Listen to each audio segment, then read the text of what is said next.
Hi, I'm Meredith Cohen. I'm an architectural historian specialized in medieval architecture. Today, I'm breaking down the architectural details of Hogwarts in the Harry Potter films. Let's look at the exterior of Hogwarts. There are a couple of elements in this castle that bring us back to monastic architectural complexes. And the first is the Great Hall, which in the earliest buildings from the Middle Ages, they would be a refectory in a monastery. And eventually those were adopted by monarchies to use them as throne rooms and great banqueting halls. And then halls such as that were also adopted into college and university architecture as their refectories and dining halls. In the center, we're looking at the very tall keep or donjon, but don't get that confused with a dungeon. It has nothing to do with a prisoner's dungeon. It really is a type of architecture that was used for siege warfare. And normally that siege warfare type of architecture doesn't have any windows in it at all. So this is kind of an unusual adaptation. And it's got this conical roof with dormer windows in it, which also is very, very unusual. On the left, we're looking at a square block fortress type of building with a corner tower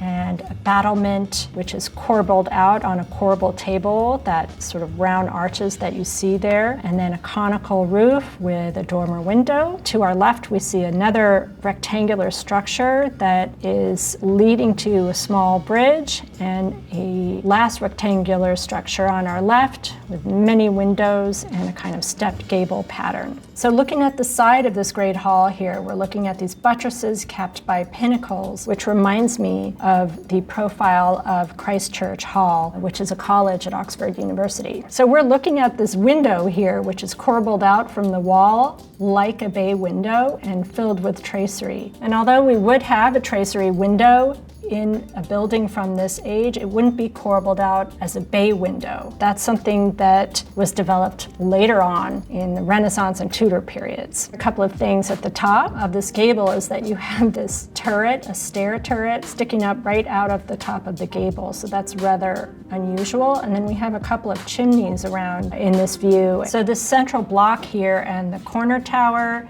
as well as the keep, reflect an earlier phase in castle architecture, a phase that's more typical of the 12th and 13th centuries. On the right here is a building that looks much more like church architecture or monastic architecture. It looks like a small chapel or little hall. And this is from a later architectural period because of the detailing that we have on the buttresses with these pinnacles. And the detailing we see in these windows here with the tracery patterns, that would suggest a late Gothic period of construction. The Louvre in Paris is a really good example of one of these castles that shows multiple phases of evolution. The origin of the Louvre, which was a castle built around 1200 based on a square plan and with a large tall keep, and you can still see that underground at the Louvre today. Then that castle built around 1200 was added on to by Charles V in the 14th century. And then over time, that castle was replaced and extended by many, many different wings and buildings. And it remained the royal castle all the way up to nearly the French Revolution, at which time the Louvre was turned into a museum. And so what we're seeing at Hogwarts is a similar type of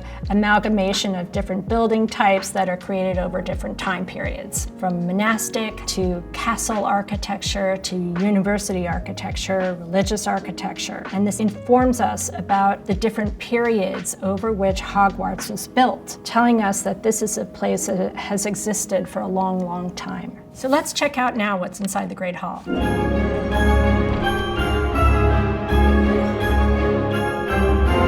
The first thing that jumps out at me here are the 4 longitudinal tables that represent the 4 different houses of Hogwarts. They're enclosed by alternating paneled walls with spaces for windows. We see a large chimney right here. Also on the walls are these fantastic beasts carved out on corbels, leading our eyes up from these tables And moving perpendicularly is the high table, which is elevated on a platform and has chairs for the faculty to sit in.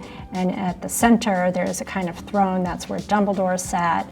And behind him is this large window. This reflects contemporary Great Hall that we see still today in Oxford and Cambridge colleges. It's based actually on a monastic refectory building type that goes all the way back to the 12th century. This Great Hall is fabled to have been inspired by Christ Church Hall at Oxford University, which is one of the most prestigious of the Oxford colleges. And so again, that inspiration is lending an air of authority and power and prestige to the setting of Hogwarts School. Let the feast begin. So at the high table, I see a chair that looks like the throne of the English kings. It's a Gothic throne. You can see a gable and pinnacles to either side. That's where Dumbledore sits. So that's equating Dumbledore with the kind of royalty. Professor Dumbledore would like to say a few words. The high table, it's always elevated. So faculty and their guests are elevated and perpendicular to the students below. Obviously, there's an implicit hierarchy there, suggesting that the faculty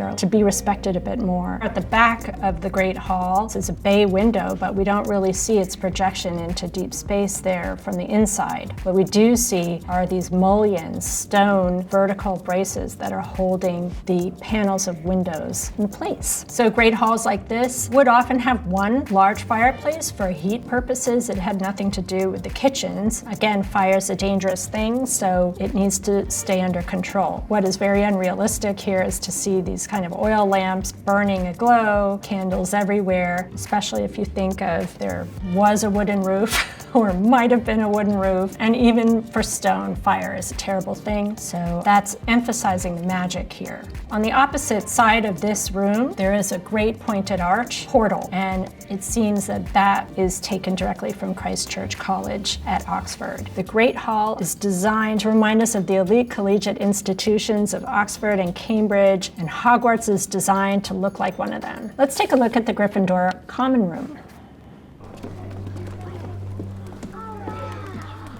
Gather round here. Welcome to the Gryffindor common room. What's so noticeable about this room are these beautifully colored red walls. And on top of these reddish walls are these old master paintings. And that's typical of these Oxford and Cambridge College common rooms. And throughout the colleges, they will have often portraits of old headmasters and portraits of famous people at all levels. Built a long time ago, they retain features that are part of earlier architecture, like the large fireplace, which makes it very cozy, or they might have this beautifully arched entranceway, and they're often filled with all kinds of knickknacks and tokens of the past that add to the coziness and charm of the room. Common rooms typically would have a fireplace to warm the room. This one is a particularly large one, so it suggests also that the room is large. At the same time, we have this chandelier where I don't know what the origin of this is. Almost looks like one of these Byzantine Heavenly Jerusalem round chandeliers. It's very unusual. This is a modern manufactured chandelier. Let's take a closer look now. What jumps out at me here are these red walls, which are actually one of two sets of the most famous tapestries that still exist in the world today. This is the set from the Cluny Museum of the Lady and the Unicorn. They're from the 1500s approximately, and they're extremely rare and extremely valuable and precious. The red tapestries are chosen because they're red and beautiful and on this 1,000-flower background and looking very medieval and cozy. So normally tapestries are hung onto the walls of an aristocratic household for insulation. So not only are they a kind of representation of wealth, but they also have a very practical purpose, which is they can decorate the household by being rolled up and unrolled and taken from one place to the next, but when they're actually hung up on the walls as insulation to keep the place warm, because these stone rooms are really cold. And so they look a little bit like wallpaper, but it's funny how it's been translated here at Hogwarts, where it's actually been translated as wallpaper that it's actually cut out along the form of the doorway there. They would definitely choose a tapestry that has a unicorn because there are unicorns in Harry Potter movies and they are magical creatures. Drinking the blood of a unicorn will keep you alive even if you are an inch from death, but at a terrible price. As they were in the Middle Ages too. They were magical creatures, known for their magical properties. Their horns were highly prized and valuable and highly sought out and held in many treasuries. It's very unlikely that with tapestries at all, no less tapestries such as these ones, any painting would ever be put on them. They are the decoration themselves.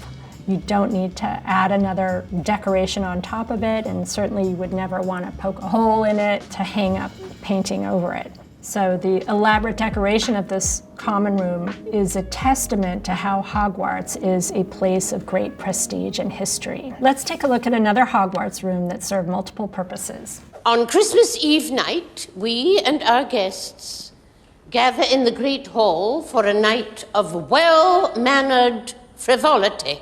And here we are inside of a classroom in which Professor McGonagall is teaching the students how to dance. And what a beautiful room this is, with these huge windows made of stone tracery, very, very vertical. That's typical of what we call the perpendicular style. To the back, we also have multiple arches with this beautiful lace-like stone tracery, blind tracery on the wall, a pointed arch behind her. And what's really striking about this room is the vaults that come down and form these pendant vaults that you can see right here and here.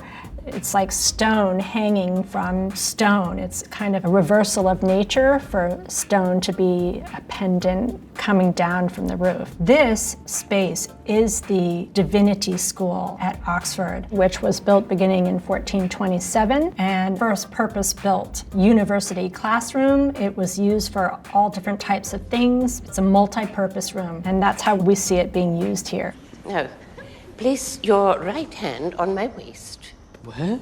It has these very, very large windows, which are now full of clear glass that let in a lot of bright white light. And originally, those windows probably would have been with grisaille, which is a kind of grayscale stained glass window, and probably made of silver stain, which creates a kind of yellow color. That was very popular in the later Middle Ages. They were still stained glass, but they were a little bit brighter than the deeply saturated color stained glass of earlier times. It's built in what is known as the perpendicular style, which you can see is this sort of more vertical decorative elements, but the ceiling here with these vaults that come down into these stone pendants, and it also had individual bosses with coats of arms on them, which suggests that those coats of arms are people who donated to the production of this room. That style there is more of the English decorated style. So this combination of decorated and perpendicular style is very typical of English late Gothic architecture. And so this is probably built in the late 15th century. Let's take a look at Professor McGonagall's classroom.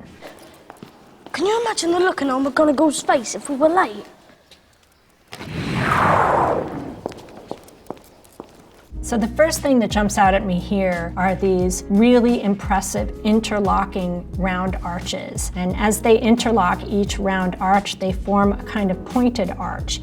And they're standing on tall, thin colonnettes, which are capped by capitals. These capitals are not sculpted, but this kind of interlocking arch is very, very typical of the Norman period of architecture, which was most fully developed in England after the conquest of England by William the Conqueror in 1066. So this space is the chapter house of Durham Cathedral, an entire cathedral that was built after the Norman conquest in England in the late 11th century. This is not a classroom at all. This is a small little room to the side of the cathedral that is being used as a classroom for Harry Potter films, but is actually a wonderful Norman structure. So a chapter house is a place where the clergy would congregate every day to read a rule from their monastic order. So one thing that's really fascinating about Norman architecture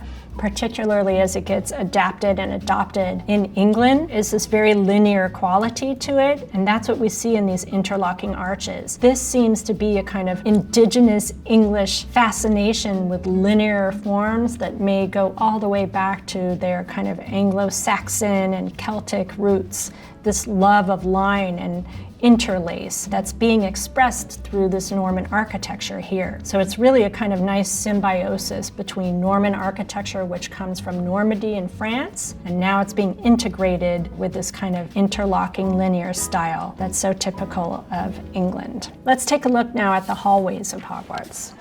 I don't want to take potions. There's Quidditch trials coming up. I need to practice. So what jumps out at me here is the very intricate tracery we see on the right side that's really beautiful. Pointed arches with lobes on the inside there, all of stone tracery. This is a vaulted hallway, and on the left side, it's enclosed with windows. One of the more unique aspects of this space are these really beautiful vaults that are made entirely of stone. When you make a stone vault like this out of two different arches, there's a kind of uncomfortable meeting point between the arch that goes across the space and the arch that is perpendicular to the side of that space. And what the architects have done here has been to cover it up with this fan-like decorative structure to cover up that uncomfortable meeting point of these two perpendicular arches. Enjoying ourselves, are we? Well, I had a free period this morning, Professor. So I noticed. This was filmed at the Cloister of Gloucester Cathedral, which is very, very famous for these really beautiful fan vaults, one of the earliest of their kind, if not the earliest, built in the 1430s. A cloister is a central square that is an essential feature of the monastic plan. It acts as a kind of throughway around the monastery that allows people to move from one building to the next without getting wet. Let's take a look at the courtyard. But no one's died in years. Someone will vanish occasionally. But they'll turn up in a month or two. Oh, go on, Harry. Quidditch is great. What jumps out at me are these very, very tall walls that are pierced with windows and kind of arched spaces. There's a great gateway on the side, and then, of course, this open space where the students are walking from one place to the next. So this space is what is known as a bailey. It is the inner courtyard of a castle between a curtain wall and then the main structure of the castle. This is a space where horses would be kept. It's where knights would be fixing their regalia and their weapons and polishing things. Very practical space too. And on the left, we look at these sort of empty arcades here that could have been used for storage. As we look at the wall in the background, it's hard to tell, but they probably lead on to rooms behind it. So this part is all castle. I don't see any sort of mixed building types here. This is all defensive fortification and residential type castle. This was filmed at Alnwick Castle in northern England, which actually still belongs